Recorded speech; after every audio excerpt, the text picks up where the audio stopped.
नमस्कार दोस्तों, मेरा नाम है वंशिका जारवाल। दिल्ली चुनाव 2025 के लिए जंगपुरा से आप नेता और पार्टी के उम्मीदवार मनीष सिसोदिया ने दिल्ली में कानून व्यवस्था पर कहा। दिल्ली के लोगों ने केजरीवाल जी को स्कूल, बिजली, अस्पताल पर काम करने की जिम्मेदारी दी थी। उन्होंने सरकारी अस्पतालों पर काम किया और उन्हें बेहतर बनाया। अब 24 घंटे बिजली आती है, बिजली का बिल शून्य है, सरकारी स्कूल अब शानदार है। उन्होंने केजरीवाल जी को जो भी जिम्मेदारियां दी थी उन्होंने वह बखूबी निभाई। देखिए, चुनाव तो एक घटना है जो आगे आने वाले समय में घटेगी, लेकिन हम तो जनता के बीच में हैं और जनता के बीच में हम हैं, हमारे कैंडिडेट हैं, हमारे काम हैं, हमारे लीडर हैं अरविंद केजरीवाल जी। हम तो लगातार जनता के बीच में ही रहते हैं, तो ये ऑफिस भी इसीलिए खोला जा रहा है और जनता यहाँ आएगी तो और मिलेंगे लोगों से। देखिए, केजरीवाल जी को दिल्ली के लोगों ने स्कूल ठीक करने की जिम्मेदारी दी, बिजली ठीक करने की जिम्मेदारी दी, अस्पताल ठीक करने की जिम्मेदारी दी। केजरीवाल जी ने सरकारी अस्पताल ठीक करके दिखा दिए। 24 घंटे बिजली आने लगी, बिजली के बिल जीरो आने लगे, सरकारी स्कूल बहुत शानदार हो गए। ऐसे जिस काम की जिम्मेदारी दिल्ली के लोगों ने केजरीवाल जी को दी, केजरीवाल जी ने करके दी। वैसे मनीष जी यमुना की सफाई, प्रदूषण को खत्म करना, साफ गड्ढा रहित सड़कें, घर घर तक नलके से पानी, जन लोकपाल, झुग्गियां मुक्त दिल्ली, आपने इनकी भी तो जिम्मेदारी ली थी, वो भूल गए हो क्या?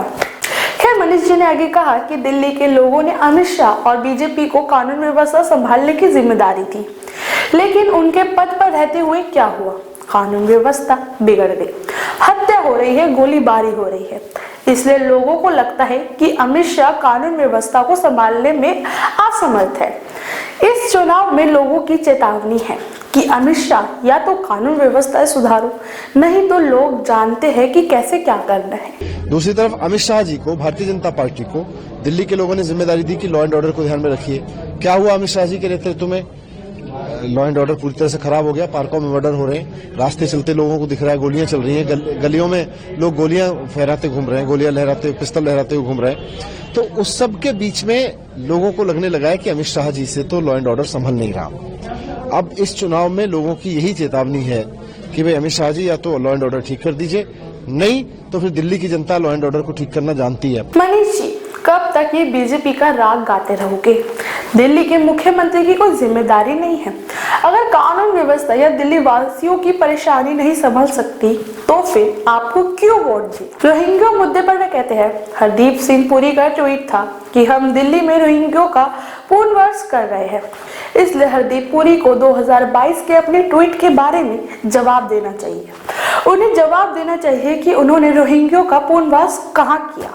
वो हरदीप सिंह पुरी जी का ट्वीट था कि हम रोहिंग्याओं को शान से दिल्ली में लाके बसा रहे हैं, इज्जत से बसा रहे हैं। तो ये तो हरदीप सिंह पुरी जी को जवाब देना चाहिए कि भाई वो उस वक्त 2022 में, मुझे ध्यान है शायद 9 अगस्त या कुछ का 2022 का उनका ट्वीट है कि उन्होंने बाकायदा लिखा था कि जो लोग हमें कहते हैं कि हम रोहिंग्याओं के खिलाफ हैं, देखो हम कितनी इज्जत से बसा रहे हैं रोहिंग्याओं को।